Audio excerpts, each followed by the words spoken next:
பிரச்சனை இல்லாத வாழ்க்கை எது? அப்படி நம்மளோட வாழ்க்கையில் நாம் சந்திக்கும் பிரச்சனைகளை நாம் எப்படி கையாள்வது?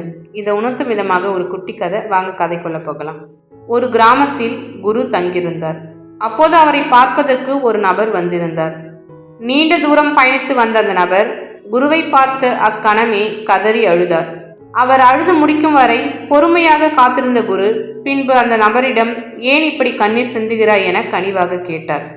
உனக்கு என்ன பிரச்சனை இருந்தாலும் சரி, என்னிடம் கூறு என்றார். அதற்கு அந்த நபர், குருவே, என் வாழ்க்கையில் நான் எல்லையற்ற துன்பங்களை அனுபவித்து வருகிறேன்.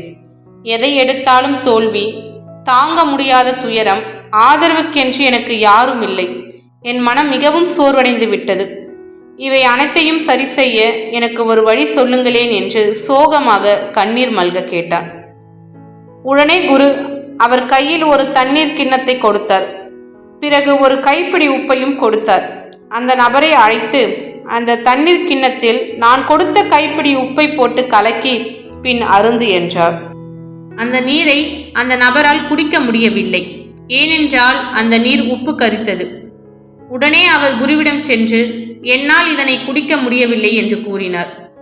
பிறகு குரு அதே அளவு கைப்பிடி உப்பை கொடுத்து எதிரில் இருக்கும் குளத்தில் கரைக்க சொன்னார். அந்த நபரும் குரு சொன்ன மாதிரியே உப்பை கரைத்து பிறகு அந்த நீரை பருகினார்.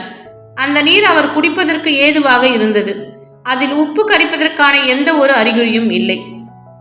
குரு அந்த நபரை அழைத்து, நீ கிண்ணத்திலும் அந்த குளத்திலும் கரைத்தது ஒரே அளவு உப்புதான். ஆனால் கிண்ணத்தில் சிறிய அளவு தண்ணீர் தான் இருந்தது. அதனால்தான் உப்பின் கரிப்பு சுவை அதிகமாக இருந்தது. குளத்திலோ நீரின் அளவு அதிகமாக இருந்ததால் அந்த உப்பின் கரிப்பு சுவை கொஞ்சம் கூட தெரியவில்லை. இதே போன்றுதான் நம் வாழ்க்கையில் நிகழும் துன்பங்கள், துயரங்கள், சோகங்கள் போன்ற அனைத்து பிரச்சனைகளும் இந்த உப்பை போன்றதுதான். இவற்றை தவிர்க்க முடியாது. இவை நம் வாழ்க்கை முழுவதும் வந்து கொண்டே இருக்கும்.